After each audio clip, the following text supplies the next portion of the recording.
நியூஸ்7 தமிழ் நேயர்களுக்கு வணக்கம். நாடு போற்றும் 4 ஆண்டு சிறப்பு நிகழ்ச்சிக்கு உங்களை வரவேற்பது நான் மோகன்ராஜ் பழனி.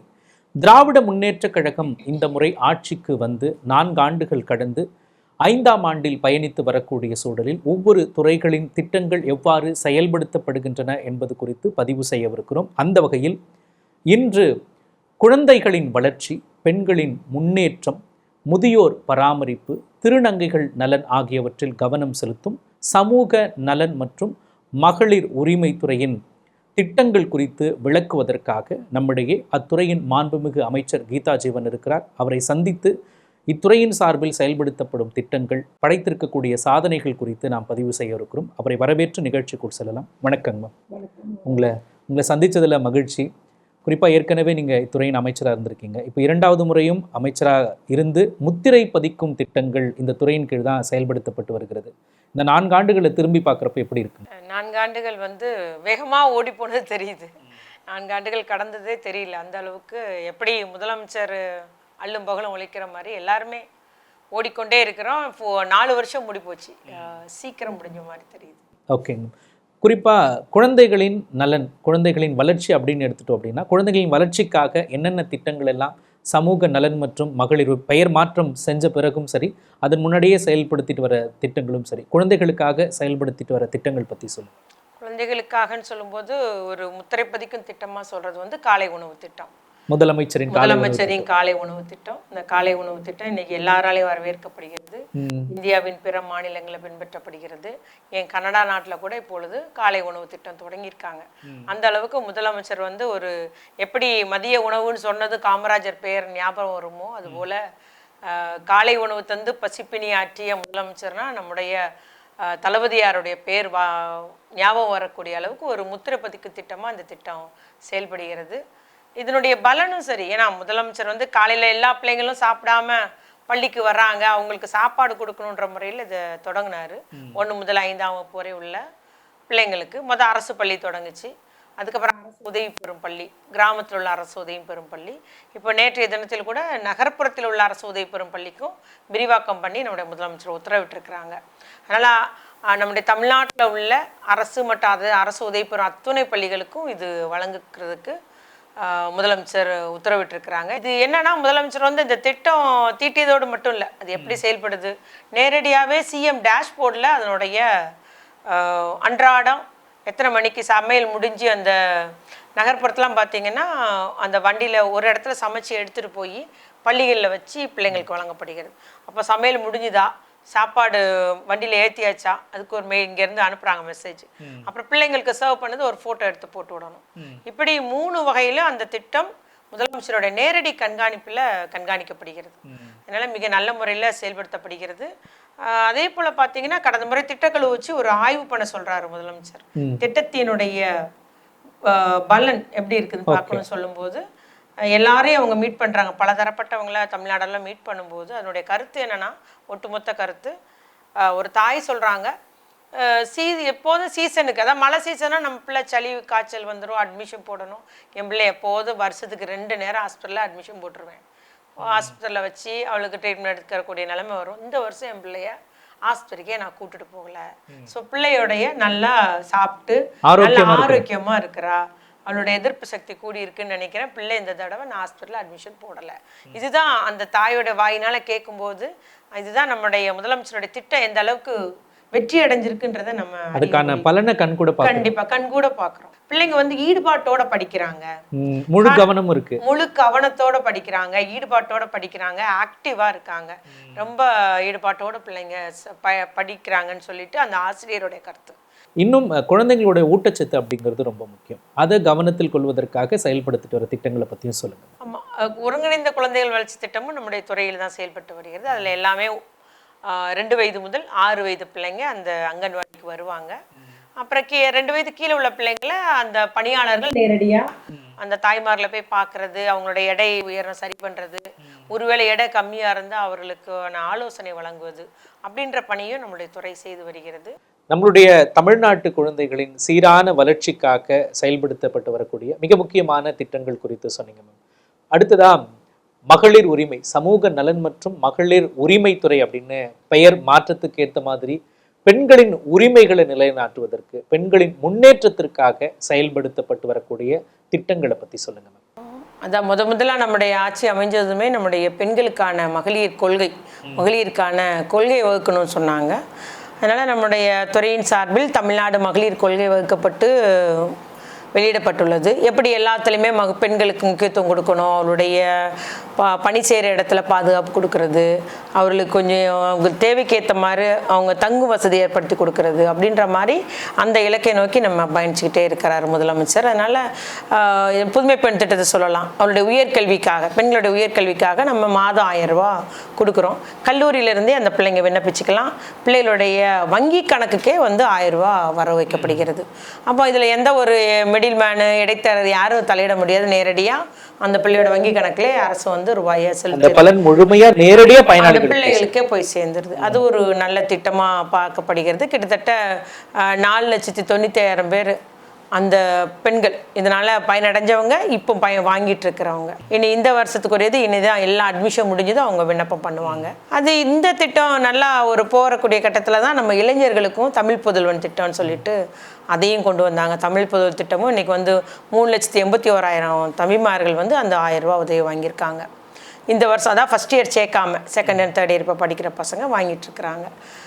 அதே மாதிரி நம்ம கொள்கை வகுத்தோம். இப்போ அவங்களுக்கு பணி செய்கிற இடத்துல பாதுகாப்பு கொடுக்கணும்னு சொல்லிட்டு நம்முடைய கொள்கையில் ஒன்றாக முதலமைச்சர் அறிவித்தது, எல்லா மாவட்டத்திலையும் தோழி பணிபுரியும் மகளிர் விடுதியை ஹாஸ்டலை விடுதியை நம்ம அமைப்போம் அப்படின்றது ஒரு கொள்கையாக நம்ம அறிவிக்கப்பட்டு அதற்கேற்றாற்போல் எல்லா இடங்களும் சென்னையில் தாம்பரத்தில் உருவாக்கப்பட்டது, அடையாறு புதுப்பிக்கப்பட்டது. இப்பொழுது நம்ம திருவண்ணாமலை மாவட்டத்தில் ஒசூரில், அது புனித தோமையார் மலையில், கோவையில், இப்படி சூலூரில் எல்லா இடமுமே உருவாக்கப்பட்டே வருகிறது. இது வரைக்கும் 19 இது நம்ம பயன்பாட்டில் இருக்குது. பழைய விடுதி இருந்தது நம்ம துறையில், அது எல்லாமே இப்போ புதுப்பிக்கப்பட்டு சகல வசதியோடு, என்னென்னா அதில் எப்போதும் 24 மணி நேரம் வாட்ச்மேன் உண்டு, காவலர் உண்டு, வைஃபை வசதி உண்டு, சிசிடிவி கேமரா உண்டு. இந்த மாதிரி பிள்ளைகளுக்கு அவங்களுக்கு வேண்டிய எல்லா வசதியுமே, ஒரு கிச்சன் ஒன்று இருக்கும், அவங்களே கூட ஏதாவது ஒரு டீ, டீ காஃபி போட்டுக்கலாம், அவங்களுக்கு வேண்டி வச்சுக்கலாம், வாஷிங் மிஷின் உண்டு. இந்த மாதிரி ஒரு பெண்ணுக்கு எதெல்லாம் அவளே பார்த்துக்கிடலாம் அந்த வசதியும் அவளுடைய பாதுகாப்பு வசதிக்குமாக மிக திட்டமிட்டு விடுதிகள் அமைக்கப்பட்டு இப்போ நிர்வகிக்கப்பட்டு வருகிறது. இந்த வரும் வருஷத்தில் முதலமைச்சர் ஒரு என்ன திட்டம் போட்டிருக்காருன்னா, கடந்த பட்ஜெட்டில் கூட விடுதிகள் இப்போ சென்னை போன்ற இடங்களில் படிக்கும் மாணவிகளுக்கான விடுதிகள், படிக்கும் கல்லூரி படிக்க எல்லா கிராமத்துலேருந்து எல்லா ஊர்லேருந்து சென்னைக்கு வராங்க உயர்கல்விக்கு. அப்போ அந்த கல்வி பயில வரும் அந்த மாணவிகளுக்கான விடுதியும் அமைக்கணும்னு சொல்லிட்டு உத்தரவிட்டிருக்கிறாங்க. அதற்கான பணிகள் நடைபெற்று வருகிறது. அதே மாதிரி பார்த்தீங்கன்னா நம்ம துறை மட்டுமல்ல, பிற துறைகளின் மூலம் பெண்களுக்கு அதிக முக்கியத்துவம் முதலமைச்சர் கொடுத்து வருகிறார். அது மகளிர் உரிமை தொகையாக சொல்லலாம், அது நம்முடைய துணை முதலமைச்சர் துறையிலிருந்து அது வழங்கப்பட்டு வருகிறது. அவங்களுடைய அந்த துறையின் மூலம், சிறப்பு செயலாக்கத்துறையின் மூலம் நடைமுறைப்படுத்தப்பட்டு வருகிறது மகளிர் உரிமை தொகை. அப்புறம் விடியல் பயணம், அதே போல் பெண்கள் பேரில் பட்டா வழங்குறது, பெண்களுக்கு வீட்டு மனை, அந்த வீட்டு வசதி வாரியம், குடிசை மாட்டு வாரியத்தெல்லாம் பெண்கள் பேரிலேயே வீட்டு மனை ஒதுக்கீடு செய்வது, இந்த சுயஉதவி குழுக்கள் இருக்குல்ல, அதில் தொழில் முனையோர் நாங்கள் தொழில் செய்கிறோன்னு முன் வர்ற பெண்களுக்கெல்லாம் அதிக கடன், வங்கி கடன் இணைக்கப்பட்டு அந்த பெண்கள் பயிற்சி அளிக்கப்பட்டு ஊக்கப்படுத்தப்படுகிறார்கள். அதே போல் நமக்கு சிறு குறு தொழில் மூலமும் பெண்களுக்கான தொழில் முனைவரை உருவாக்கும் திட்டம்னு சொல்லிட்டு சிறப்பு பெண்களை எல்லாம் மோட்டிவேட் பண்ணி அவர்களை ஊக்கப்படுத்தி அவர்களுக்கு பயிற்சி அளித்து அவங்க பேரில் கடன் வழங்குது அரசு, தொழிற்கடன், மானிய கடன் வழங்குது. அதே போல் மாதிராவோட மக்களுக்காகவும் இருக்குது. இப்படி பல்வேறு துறைகள் மூலமும் முதலமைச்சருடைய திட்டங்கள் எல்லாம் பெண்களை மையப்படுத்தி, பெண்கள் பலம் தரக்கூடியணும், பெண்கள் தொழில் முனைவராகணும், பெண்கள் உயர்கல்வி படிக்கணும், பெண்களுடைய பங்கும் தமிழ்நாட்டு பொருளாதாரத்தில் ஏற்கணும் அப்படின்ற ஒரு நோக்கத்துக்காக செயல்பட்டு வருகிறார் இன்னைக்கு. ஓகேம்மா, நீங்கள் தமிழ்நாடு ஃபுல்லாக கள ஆய்வுக்கு போவீங்க. அப்படி இருக்கிறப்போ பெண்களுக்காக செயல்படுத்தப்படக்கூடிய தமிழ்நாடு அரசின் திட்டங்கள் எந்த அளவுக்கு அவங்க வாழ்க்கையில் பலன் கொடுத்துருக்கிறத நீங்கள் பார்க்குறீங்க? அந்த மகளிர் உரிமை தொகையை சொல்லலாம். நம்ம எல்லா பெண்கள்கிட்டையும் கேட்குறோம் நம்ம இல்லை, அவங்களுக்கு கொஞ்சம் ஓரளவுக்கு மிடில் நடுத்தர குடும்பத்து பெண்கள்னாலும் சரி, ஏழை எளிய பெண்கள்னாலும் கேட்கும்போது அதை கேட்ட உடனே ஒரு மலர்ச்சியோட தான் சொல்லுவாங்க, வாங்குறேங்க்கா அப்படின்பாங்க. ஸோ அவங்களுக்கு ஒரு பலன் தரக்கூடியதாக, அதாவது அவங்கள நம்பி ஒன்றுமே இல்லையே, அவங்க வேலை புரியல, சம்பளம் வாங்கலை, அவங்கள நம்பி ஒன்றும் வீட்டுக்கு வீடு நிர்வாகம் இருக்குது, பிள்ளைக்கு சாப்பாடு, பிள்ளையை கவனிக்கிறது அப்படின்ற ஒரு நிலையில் இருக்கிற பெண்களுக்கெல்லாம் இது அவங்களுக்கு ஒரு என்ன சொல்றது, அவங்களுக்கு ஒரு பாதுகாப்பாக உணர்றாங்க. மாதம் மாதம் 1000 ரூபா அவங்க கணக்கு அரசாங்கம் தருது, என்னுடைய பணம் என் அக்கௌண்ட்டில் தான் இருக்கும், யாரும் அதை எடுக்க முடியாது அப்படின்ற மாதிரி அவங்களுக்கு ஒரு பெரிய ஒரு தாமேல ஒரு நம்பிக்கை கூட வரப்பிடிக்கிறது. அந்த திட்டம் தருது. அந்த அளவுக்கு அவங்க நல்லாவும் அதை அவங்க செலவழிக்கிறதும் பார்த்தீங்கன்னா பிள்ளைகளுக்கும் குடும்பத்துக்கும் தான் செலவழிக்கிறாங்க. ஒரு பண்டிகை காலத்துக்கு, ஒரு அவசர மருத்துவ செலவுக்கு. அதனால் இது வந்து பெண்களால் அதிகம் வரவேற்கப்படுகிற மிக ஒரு அந்த கேள்வி நீங்கள் கேட்டு பாருங்கள், அக்கா மகளிர் உரிமை தொகை வருதான்னு கேட்டு பாருங்கள், ஒரு மலர்ச்சியோட சிரிப்போடு தான் பதில் சொல்லுவாங்க. அந்த அளவுக்கு அவங்களுக்கு இந்த திட்டம் வளர்ந்துருது. புதுமை பெண் திட்டம் நம்ம குறிப்பாக நீங்கள் ஏற்கனவே பேசுனீங்க, கல்லூரி அந்த வயதுல அந்த நேரத்துல புதுமை பெண் திட்டமா இருக்கலாம், அதே போல தமிழ் புதல்வன் திட்டத்தின் மூலமா கிடைக்கக்கூடிய மாதம் கிடைக்கக்கூடிய அந்த 1000 ரூபாய் அந்த மாணவர்களுக்கு எந்த அளவுக்கு பயனுள்ளதா இருக்கும்? சிலர் வீட்டில் என்ன சொல்லுவாங்கன்னா, அவன் 12 வரைக்கும் படிக்க வச்சுட்டேன், இனிலாம் கல்லூரியில் என்னால் படிக்க வைக்க முடியாது, உன்னை நீ பஸ்ஸில் போகணும், அங்கே செலவழிக்கணும் வைக்கணுன்ற மாதிரி பேசாமல் வீட்டில் உட்காரு, அம்மாவுக்கு உதவி பண்ணு, ஏதாவது வேலைக்கு போன்ற மாதிரி ஏழை எளிய குடும்பத்து பெண்களுடைய நிலைமை இருக்குது. அவங்க எவ்வளோதான் நான் படிக்கணும்னு இருந்தாலும் தாய் தகப்பன் வந்து கூடுதலாக பணம் செலவழிக்கிறதுக்கு சிரமப்படுறாங்க. அப்படின்ற நிலையில் வந்து நாங்கள் அந்த திட்டம் தொடங்கவும் கிட்டத்தட்ட 11,200 பிள்ளைங்க, 4 வருஷம் வீட்டில் இருந்தவங்க, 3 வருஷம் இருந்தவங்க, 2 வருஷம் இருந்தவங்க, 1 வருஷம் இருந்தவங்க, படிக்க வேண்டான்னு வீட்டில் தடை பண்ணதுனால, இல்லை பொருளாதார ரீதியாக எங்கே நான் படிக்கணும் இருந்த அத்தனை பேரும் வந்து சேர்ந்தாங்க. முதல் வருஷத்துல வந்து சேர்ந்தாங்க. 11,170 பேர் வந்து சேர்ந்தாங்க. உயர்கல்வியில மாணவர் சேர்க்கை உயர்ந்திருக்கு. ஆமா, உயர்கல்வியில மாணவர் சேர்க்கை உயர்ந்திருக்கு. நான் இனி அவ்வளவுதான், நான் படிக்க முடியாது இருந்த மாணவர்கள்லாம் இந்த திட்டத்தின் மூலம், அதான் திட்டம் இருக்குல்லம்மா, புதுமை பெண் திட்டம் இருக்குது, 1000 ரூபாய் எனக்கு கிடைச்சிரும், நான் படிக்கிறேம்மா அப்படின்ட்டு வந்து இடைநிற்றலுக்கு அப்புறம் கல்லூரியில வந்து சேர்றாங்க. ஸோ அது முதல் வருஷம் நம்ம நிறைய காண முடிஞ்சது. நிறைய பேர் திருமணமானவங்க, குழந்தை பெற்றெடுத்தவங்கலாம் வந்து நான் இனி அந்த 1000 ரூபா வாங்கிடுவேன், நான் படிக்கிறேன் அப்படின்ட்டு வந்து காலேஜில் சேர்த்தாங்க. அது முதலமைச்சர்கிட்ட முன்னால் நம்ம ஊரில் ஒரு பெண்ணு பேசிச்சு, எங்கள் அம்மா என்னை படிக்க வேண்டான்னாங்க. அப்புறம் நான் எல்லாம் சொல்லி இந்த திட்டத்தை பற்றி சொல்லி நான் இன்றைக்கி படிக்கிறேன், இன்றைக்கி 1000 ரூபா எனக்கு கையில் வந்துடுது, இது கல்வி செலவுக்கு வந்துடுது, டியூஷன் ஃபீஸ் கட்டிடுறேன், விடியல் பயணம் மூலம் நான் பஸ்ஸில் இருந்து வந்துடுறேன், எங்கள் ஊர்லேருந்து இங்கே வந்துடுறேன். ஸோ எனக்கு பஸ்ஸு செலவும் கிடையாது, கல்வி செலவும் கிடையாது, எல்லாமே முதலமைச்சர் தந்துடுறீங்க, நான் இன்றைக்கி முறையாக படிக்கிறேன், எங்கள் அம்மாவும் சந்தோஷமாக இருக்கிறாங்க, அவங்களுக்கு அதிக கூடுதல் செலவு என்னால் கிடையாது அப்படின்னு முதலமைச்சர் முன்னால் சொல்லும்போது எந்த அளவுக்கு இந்த திட்டங்கள் பெண்களுக்கு பயன் தர்றதுன்றதை நம்ம கண்கூடாக காண முடிகிறது. ஓகே, குறிப்பாக திருமண உதவி திட்டங்கள் பற்றி.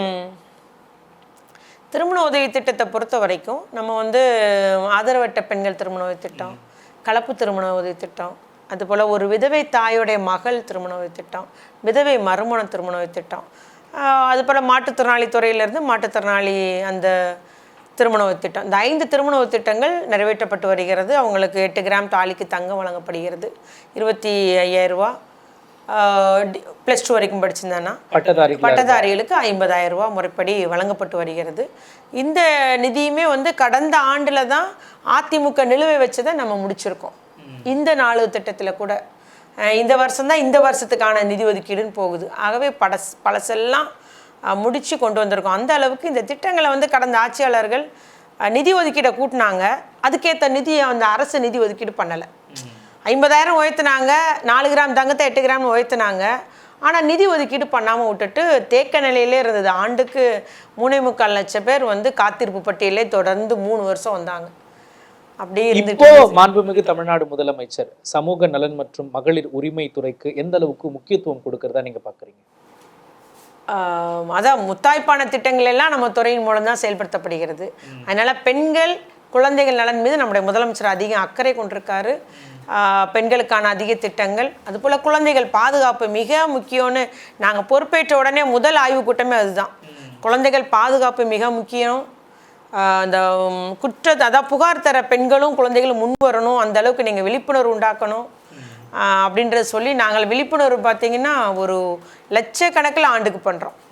காவல்துறை, கல்வித்துறை, சமூக நலத்துறை இணைந்தும் தனியாகவும் தமிழகம் எங்கும் எல்லா பள்ளி மாணவர்கள் 9ஆம் வகுப்புலேருந்து 12ஆவது படிக்கிற மாணவர்களை சந்திக்கிறோம், கல்லூரி மாணவர்களை சந்திக்கிறோம், பின்பு வந்து 6ஆம் வகுப்புலேருந்து 8ஆம் வகுப்பு உள்ள மாணவர்களை சந்திக்கிறோம். அவங்களுக்கு எது சேஃபான ஒரு டச்சு, அது எது பாதுகாப்பான தொடுதல்ன்றதை சொல்லி கொடுக்குறோம். எது நீங்கள் புகார் என்னன்னாலும் புகார் பண்ணுங்க, குட் டச் பேட் டச் எல்லாம் சொல்லி. ஆமாம், அதே மாதிரி புகார் கொடுக்க முன் வரணும். அந்த உதவி எண்கள் 1098 குழந்தைகளுக்கான உதவி எண், 181 பெண்களுக்கான உதவி எண். அதே போல் நீங்கள் 100 கூட கால் பண்ணலாம் காவல்துறை, இல்லை 1930 இந்த சைஃபர் கிரைம் பற்றிய உதவி எண்கள். இது எல்லாமே போய் சேர்க்குறோம். அநேக புத்தகத்தில் அதுமாரி முதலமைச்சர் கல்வித்துறையில் புத்தகத்திலே பிரிண்ட் பண்ணியிருக்காங்க. குழந்தைகளுக்கான உதவி எண், அந்த ஆலோசனை எண், பெண்களுக்கான உதவி எண் புத்தகத்திலே பிரிண்ட் பண்ணும்போது அந்த எண்கள் வந்து எல்லாத்துக்கும் இப்போ போய் சேருது. அந்த உதவி எண்களோட அழைப்புகளோட எண்ணிக்கை கூடி இருக்குது, அதுபோல் புகார்களுடைய எண்ணிக்கை கூடி இருக்குது. நம்மளுடைய முதலமைச்சர் அரசு உடனடியாக அதை நடவடிக்கை எடுத்து வருகிறது. அதுதான் நான் குறிப்பிட்டு கூற விரும்புவேன். அங்கொண்டு இங்கொண்டுமாக ஒரு செயல் 2 செயல் ஏதாவது நடந்துக்கலாம், மற்றபடி புகார்களுடைய எண்ணிக்கையும் கூடியிருக்கு. முதலமைச்சர் அதில் ஸ்ட்ரிக்டாக வந்து உடனடியாக நடவடிக்கை எடுக்கணும், பெண்கள் குழந்தைகள் நலன் மீது உடனடியாக நடவடிக்கை எடுக்கணும்னு சொல்லிட்டு அதையும் எடுத்து வருகிறோம். குழந்தைகளும் பெண்களும் பாதுகாப்பாக இருக்கணும் அப்படின்றதுல நம்ம துறை மிக முக்கிய பங்கு வகிக்கிறது. அதே போல் காவல்துறையில் வந்து பெண்கள் மற்றும் குழந்தைகளுக்கான பிரிவு இருக்குது இல்லையா, அவங்களோட இணைந்து நாங்கள் தொடர்ச்சியாக செயல்பட்டு வரோம். ஓகே.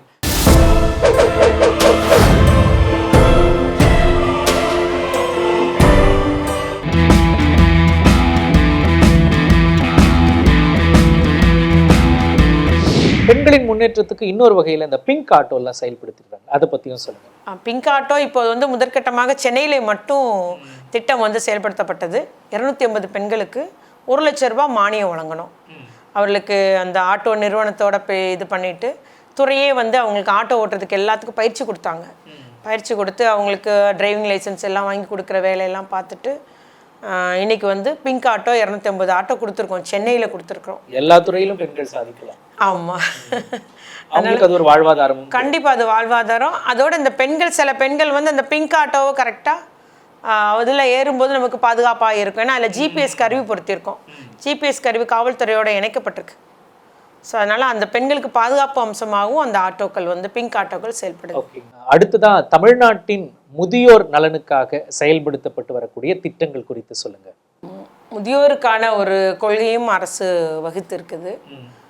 எப்படி குழந்தைகள் நல கொள்கை, மகளிர் கொள்கை போல் முதியோருக்கான ஒரு கொள்கையும் வகுத்து நம்ம அரசு வந்து அதை பின்பற்றுறதுக்கு நம்ம நடவடிக்கை எடுத்து வருகிறோம். என்னென்னா நம்ம வந்து இதில் வந்து எல்லா மாவட்டத்துலேயும் ஒரு முதியோர் இல்லத்துக்கு நம்முடைய அரசே வந்து உதவி பண்ணுன்றது மாதிரி யாரெல்லாம் விண்ணப்பிக்கிறாங்களோ அவ்வளோத்துக்கு நம்ம அங்கீகாரம் கொடுக்குறோம். அதுபோல் எல்லா இல்லத்தையும் நம்ம வந்து கட்டாயம் சமூக நலத்துறையின் கீழ் பதிவு பண்ணியிருக்கோன்றதை கட்டாயமாக்கியிருக்கோம். யாருமே பதிவு இல்லாமல் நடத்த முடியாது. குழந்தைகள் இல்லைனாலும் சரி, முதியோர் இல்லைனாலும் நடத்த முடியாது அப்படின்ற நிலையை இன்றைக்கி உருவாக்கியிருக்கோம். அதே போல் பணிபுரியும் மகளிர் விடுதி நிறுவனமும் அப்படி தான். கண்டிப்பாக சமூக நலத்துறை நீங்கள் பதிவு பண்ணிவிட்டு அங்கீகாரம் பெற்று தான் நடத்தணுன்றதை கட்டாயமாக்கியிருக்கோம். அப்புறம் இன்னும் எளிதாக்கணும்னு சொல்லி முந்தையெல்லாம் மூணு வருஷத்துக்கு ஒருக்கா அவங்க புதுப்பிக்கணும். இப்போ அதை வந்து நம்ம முதலமைச்சருடைய ஆலோசனைப்படி 10 வருஷம்னு போட்டிருக்கோம். 10 வருஷம் சொல்லும்போது அவங்களுக்கு இன்னும் எளிதாக இருக்கும். அந்த நடத்துகிற தொண்டு நிறுவனங்களுக்கு குழந்தைகள் இல்லமோ இல்லை முதியோர் இல்லமோ இல்லை பணிபுரிய மகளிர் விடுதி நிறுவனமோ வந்து 10 வருஷத்துக்கு ஒருக்கா அவங்க புதுப்பிச்சா போதும். அப்புறம் இப்போ இந்த ஆண்டு ஒரு புதிய திட்டமாக பகல் நேர பராமரிப்பு மையங்கள், முதியோர்களுக்கான பகல் நேர பராமரிப்பு மையங்கள் தொடங்கப்படணும்னு சொல்லியிருக்காங்க. அதுக்கு நம்முடைய துறை வந்து யாரெல்லாம் அதுக்கு முன் வர்றா, எந்த தொண்டு நிறுவனம் முன் வருகிறது, அவர்களுக்கு நம்ம அரசு உதவி பண்ணணும் அப்படின்ட்டு இப்போ வந்து அநேக வீடுகளில் தனியாக இருக்கிறாங்க இல்லையா, அந்த முதியோர்கள் ஆண்கள் பெண்கள் தனியாக இருக்கிறாங்க. அவங்க இந்த பகல் நேர பராமரிப்பு மையத்துக்கு வரலாம். அதுக்கு ஒரு வாகனம் வச்சு அவங்கள அழைச்சிட்டு வந்து அவங்க இங்கே ஆக்குப்பைடாக இருப்பாங்க. மதிய உணவு, அவர்களுக்கு ஏற்றார் போல் ஒரு படங்கள் ப்ளே பண்ணுறது, மியூசிக் போடுறது, சின்ன சின்ன ஆக்டிவிட்டி, கைவினை பொழுதுபோக்குக்காகவும் ஆரோக்கியத்திற்காக, யார் டிராயிங்கில் இன்ட்ரெஸ்ட் இருந்தால் அதை சொல்லிக் கொடுக்குறது, அவங்களுக்கு ஒரு கவுன்சிலிங் பண்ணுறது. ஏன்னா நிறைய பெற்றோர்கள் பிள்ளைங்க சென்னை போய் வேலைக்கு போயிடுறாங்க, வெளிநாடு போயிடுறாங்க, இவங்க மட்டும் தனியாக இருக்கிறாங்க. அந்த மாதிரி முதியோர்களுக்கு ஒரு பகல் நேர பராமரிப்பு மையம்னு சொல்லும்போது அவங்களுக்கு ஒருத்தர் அளவுல வர்றது, கலந்து கரெக்ட் அப்படின்ற மாதிரி. கண்டிப்பாக வயதான பின்பு நம்ம அவங்கள குழந்தைகள் போல கவனிக்க வேண்டியது கட்டாயமாக இருக்குது. அந்த மாதிரி ஒரு மையம் இந்த ஆண்டில் வந்து புதுசாக தொடங்க போகிறோம். இவ்வாறு அந்த முதியோர்களுடைய அந்த பராமரிப்பு சட்டம் நிர்வகிக்கிறதுலையும் வருவாய்த்துறையில் உள்ள கோட்டாட்சியர் ஆட்சித்தலைவருக்கெல்லாம் வந்து நாங்கள் அது கட்டாயம் நீங்கள் கரெக்டாக ஃபாலோ பண்ணணும், விண்ணப்பம் வந்தால் புகார் வரும்போது நடவடிக்கை எடுக்கணுன்றதையும் அறிவுறுத்தியிருக்கிறாங்க. இவ்வாறு அவர்களுடைய பராமரிப்பும் கண்காணிப்புமே அரசு செய்து வருகிறது. ஓகே, அடுத்ததா திருநங்கைகளுக்கான நல வாரியத்தின் மூலமா செயல்படுத்தப்பட்டு வருது. நம்முடைய துறை சார்ந்து என்னென்னலாம் திருநங்கைகளின் நலனுக்காக செய்யப்பட்டு வருது? திருநங்கைகள் வந்து அநேகமாக வந்து அந்த தங்களை திருநங்கையாக உணரும் போது அவங்க குடும்பத்தோடு இருக்கிறது இல்லை. அவங்க வெளியே வந்துடுறாங்க, வந்து அவங்களுடைய பிரச்சனை பெரிய பிரச்சனையாக இருக்கு. வீட்டினாலே புறக்கணிக்கப்படுறாங்க, அவங்களே துரத்தி விடுறாங்க. அந்த ஒரு நிலையெல்லாம் இருக்கக்கூடாது. பெற்றோர்களுக்கு கவுன்சில் பண்ணுறோம். இப்போ கொஞ்சம் கொஞ்சம் அவங்க வீட்டில் வச்சுக்கிற ஒரு நிலைமை மாறி வருது. அது மிக்க மகிழ்ச்சியான ஒரு தருணம். அது மாதிரி இந்த பிள்ளைங்க வந்து இப்போ வந்து அவங்க என்ன பண்ணுறாங்கன்னா, ராமன்னு இருக்கும் அவங்களோட சர்டிஃபிகேட்ஸ் எல்லாம். ஒரு 12ஆம் வகுப்பு மேலே இல்லைனா 11ஆம் வகுப்பில் அவங்க ராமலட்சுமின்னு பேரை மாற்றிக்கிறாங்க. அவங்க திருநங்கையாக இருக்கும்போது அந்த சர்டிஃபிகேட்ஸ் இல்லாத நிலம் வருது. டாக்குமெண்ட்ஸில் பிரச்சனை. அது எல்லாமே அரசு அவங்களுக்கு உதவி பண்ணுது. அந்த கல்வித்துறையின் மூலம் அவங்களுக்கு நாங்கள் திருநங்கைக்கு ஒரு அடையாள அட்டை கொடுக்குறோம். அதை வச்சு அவங்க இந்த மாதிரி ராமனும் ராமலட்சுமியும் ஒன்று தான் நாதான்ற மாதிரி அந்த ஃபோட்டோ வச்சு அவங்களுக்கு சர்டிஃபிகேட் வாங்குறது. உயர்கல்வி அப்போ தான் அவங்க தொடர முடியும். அதை தொடர்றது, அவங்களுக்கு வந்து வாக்காளர் அடையாள அட்டை பதிவு பண்ணுறது, அவங்களுக்கு இவங்க குடும்ப அட்டை வழங்குறது. அதுபோல் நிறைய தனியார் நிறுவனங்கள் வந்து திருநங்கைகளுக்குன்னு சிறப்பு வேலைவாய்ப்பு முகாம் நடத்துகிறாங்க. அது நம்முடைய துறையின் மூலம் இணைஞ்சு நடத்துகிறாங்க. அதன் மூலம் திருநங்கைகளுக்கு ஒரு வேலைவாய்ப்பு முகாம் தனியாரில் எல்லாம் ஏற்படுத்தி கொடுக்குறது. அதுபோல் தொழில் தொடங்க முன்வர்றவங்களுக்கு நம்முடைய வாரியம் மூலமே அவங்களுக்கு நிதி உதவி மானியம் 50,000 மானியமாக கொடுக்குறோம். அவங்க அதை வச்சு தொழில் செய்கிறாங்க. சிலர் கடன்லையும் வாங்கிட்டு பெரிய அளவுலலாம் தொழில் செய்து வர்றாங்க. அநேகமாக இது கேன்டீன் நடத்துகிறாங்க, ஹோட்டல் நடத்துகிறாங்க, பூ வித்து பண்ணுறாங்க, இட்லி வியாபாரம் பண்ணுறாங்க, பழ வியாபாரம், இது நர்சரி வச்சுருக்காங்க. இப்படி நிறைய தொழில்கள் வந்து இந்த 4 ஆண்டுகளில் திருநங்கைகளுக்காக நம்ம உருவாக்கி இருக்கிறோம். அதேபோல் அவங்க பயிற்சி, இப்போ திறன் மேம்பாட்டு பயிற்சின்னு ஒரு பயிற்சி கொடுக்குறாங்க இல்லையா, நம்முடைய இளைஞர் மேம்பாட்டுத்துறை மூலம் நம்முடைய துணை முதலமைச்சர் மூலம் செய்கிறாங்க. அதுலேயே திருநங்கைகளை நம்ம இணைச்சி விட்ருக்கோம். அவங்க திறன் மேம்பாட்டு பயிற்சி யாரெல்லாம் என்னென்ன பயிற்சி விரும்புகிறாங்களோ பயிற்சி கொடுக்குற மாதிரி ஏற்பாடு பண்ணியிருக்கோம். அனைத்து துறைகளும் ஒருங்கிணைந்து மகளிர் மேம்பாடாக இருந்தாலும் சரி, அது திருநங்கைகளின் மேம்பாட்டிற்கும் செஞ்சுட்டு வரீங்க. கண்டிப்பாக. சமூக நலன் மற்றும் மகளிர் உரிமைத்துறை அமைச்சராக உங்கள் துறை சார்ந்து என்னென்ன திட்டங்கள், முக்கிய திட்டங்கள் என்னென்னலாம் செஞ்சுட்டு வரீங்க அப்படிங்கிறத பற்றி சொன்னீங்க. குறிப்பாக உங்களை தேர்ந்தெடுத்த தூத்துக்குடி மகளா நீங்க இருக்கிறீங்க. இந்த தூத்துக்குடி மண்ணுக்கு நீங்க இந்த 4 வருஷத்துல செஞ்சதை பத்தி சொல்லுங்க. இந்த 4 வருஷத்துல வந்து தூத்துக்குடி அபரிதமான ஒரு வளர்ச்சி, அடிப்படை வசதிகள் செய்து கொடுத்துருக்கோம்னு சொல்ல முடியும். எல்லா இடமுமே இந்த நல்ல முறையில் குடிநீர் வசதி பண்ணி கொடுத்துருக்குறோம். அதே போல் சாலை வசதி, சாலை மேம்பாடு, அவளுடைய அந்த மெயினாக நம்மளுடைய தொகுதியினுடைய முக்கிய பிரச்சனை மழைநீர் வெளியேற்றுவது தான். ஆங்காங்கே தேங்கி நின்று பெரிய சுகாதார கேடு உண்டாக்கும், மக்களுடைய இயல்பு வாழ்க்கையை பாதிக்கக்கூடிய நிலைமை. ஒரு சின்ன மழை வந்தாலும் வந்துடும். நம்முடைய அங்கே வந்து இப்போ எல்லா இடமுமே மழைநீர் வடிகால் எல்லா இடமும் ஏற்படுத்தப்பட்டிருக்கு. அப்போ ஒரு மழை வந்தாலும் மழைநீர் வடிகால் மூலம் தண்ணி வந்து கடலுக்கு போய் சேர்கிற மாதிரி ஒரு நிறைய இடத்துல வடிகால் அமைச்சிருக்கு. பல்வேறு திட்டங்கள் மூலம் அமைச்சிருக்கு. அது ஒரு சாதனையாக சொல்ல முடியும். அதுபோல் பூங்காக்கள், தெருவிளக்கு வசதிகள் எல்லாமே நம்ம அதிகரிச்சிருக்கோம். கிட்டத்தட்ட 13 நகர்நல மையங்கள் அமைச்சிருக்கு.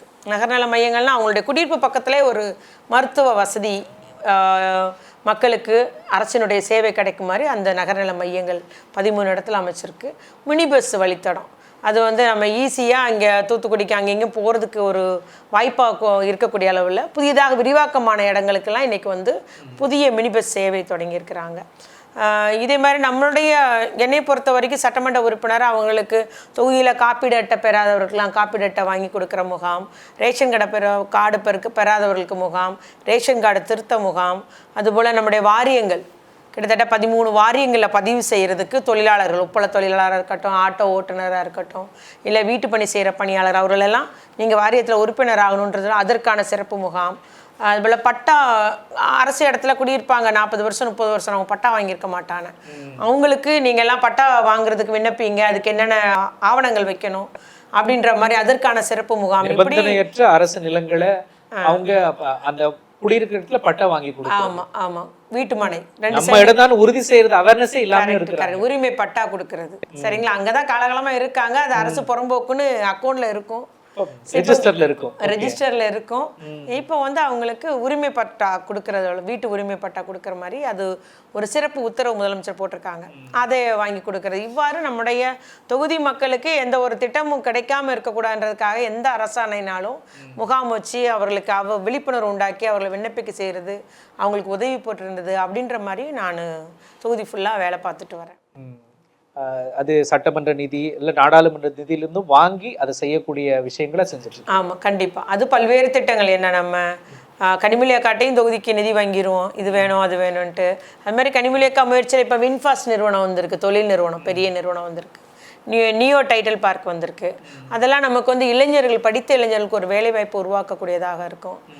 அதுபோல் நம்முடைய அரசு ஒரு 3 மாதத்துக்கு ஒருக்கா தொழில் வேலைவாய்ப்பு முகாம் போடுறாங்க. அதெல்லாம் சிறப்பாக விளம்பரப்படுத்தி நம்ம செய்கிற மாதிரி எல்லாத்தையும் போய் அந்த அரசு செய்கிற திட்டங்கள் ரீச் ஆகணும், அந்த திட்டத்தின் மூலம் அவங்க பயனடையணும் அப்படின்றதுல நான் என்னுடைய மக்களோடு மக்களாக இருந்து செயல்பட்டு தூத்துக்குடியின் ஒவ்வொரு குடிமகனும் அரசின் திட்டங்கள் மூலமாக பயனடையணும். இப்போ நம்ம தொகுதியை பற்றி சொன்னோம் இல்லையா, அதே மாதிரி பார்த்தீங்கன்னா தொகுதியில் பொறுத்த வரைக்கும் எப்போனாலும் என்னை வந்து சந்திக்கலாம், அவங்க பிரச்சனைனா வாங்க அப்படின்ற மாதிரி வீடுலேயே நான் காலையில் அவங்களெல்லாம் சந்திச்சிருவேன். அதே மாதிரி சட்டமன்ற உறுப்பினர் அலுவலகத்திலே சந்திக்கிறோம். மாலையில் மாவட்ட செயலராக இருக்கிறதுனால கட்சிக்காரங்களை மாலையில் நம்முடைய மாவட்ட கழக அலுவலகத்துக்கு வாங்கன்னு சொல்லியிருக்கிறேன். அப்புறம் ஒரு வாட்ஸ்அப் சேனல் ஒன்று வச்சுருக்கேன், வெப்சைட் அட்ரஸ் ஒன்று கொடுத்துருக்குறேன். அதுலேயும் அவங்க வந்து விண்ணப்பிக்கலாம். அதில் வர புகார்களுக்கும் நான் உடனே நடவடிக்கை எடுக்கிறேன். மக்களை என்னை சந்திக்கிறது நடவடிக்கை எடுக்கிறோம். இவ்வாறு எளிதாக மக்கள் என்னை சந்திக்கலாம், உங்களுடைய புகாருக்கு நான் நடவடிக்கை எடுத்து தருவேன்ற ஒரு நிலையை நேரடி தொடர்புலையும் இருக்கிறீங்க, இணைய வழி தொடர்புலையும் இருக்கீங்க. கண்டிப்பா. ஓகே, இவ்வளவு நேரம் சமூக நலன் மற்றும் மகளிர் உரிமை துறையின் மூலமா தமிழ்நாட்டு மக்களுக்கு தமிழ்நாடு அரசின் ஒரு பகுதியா நீங்க செஞ்சுட்டு வர்றது குறித்தும், தூத்துக்குடி மக்களுக்கு சட்டமன்ற உறுப்பினரா அமைச்சரா நீங்க செஞ்சுட்டு வர்றது குறித்தும் விளக்கியதற்காக நன்றி. உங்களுடைய சாதனை பயணம் தொடர வாழ்த்துக்கள். நன்றி. நேயர்களே, மீண்டும் மற்றொரு நிகழ்ச்சியில் சந்திக்கலாம். நன்றி, வணக்கம்.